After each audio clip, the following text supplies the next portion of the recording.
যারা এই যে বিভিন্ন ফ্ল্যাটে বাড়িতে রেসিডেন্সিয়াল এরিয়াগুলোতে বসবাস করি তাদেরকে আমি রিকোয়েস্ট করব আপনারা এই তথ্যগুলো আমাদেরকে পুলিশকে দিবেন। নির্বাচনের আগে আওয়ামী লীগের ঝটিকা মিছিল ঠেকাতে নতুন অভিযান শুরু করেছে ডিএমপি। আবাসিক হোটেল, ফ্ল্যাট ও ছাত্রাবাসে লুকিয়ে থাকা আওয়ামী লীগের কর্মীদের সন্ধান চেয়ে সাধারণ মানুষের কাছে আহ্বান জানিয়েছে ডিএমপি। যারা কার্যত নিষিদ্ধ সংগঠনটির কর্মীদের তথ্য দেবে তাদের নাম পরিচয় গোপন রাখার প্রতিশ্রুতিও দিয়েছে পুলিশ।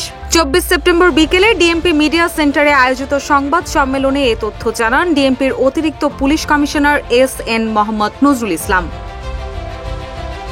তিনি বলেন, আবাসিক হোটেল, ফ্ল্যাট ও ছাত্রাবাসে রেড দেয় পুলিশ।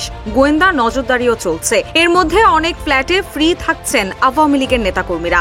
জনগণ পুলিশকে তথ্য দিলে পুলিশ সেখানে গিয়ে তাদের আটক করবে। তাদের গ্রেপ্তার করলে পরবর্তীতে ঝটিকা মিছিলের সংখ্যা কমে যাবে। নির্বাচন সামনে রেখে আইন শৃঙ্খলা পরিস্থিতি বিনষ্টের চেষ্টা করছে কার্যক্রম নিষিদ্ধ দলটি। তাই তাদের বিরুদ্ধে অভিযান অব্যাহত থাকবে বলেও জানান ডিএমপির অতিরিক্ত এই পুলিশ কমিশনার।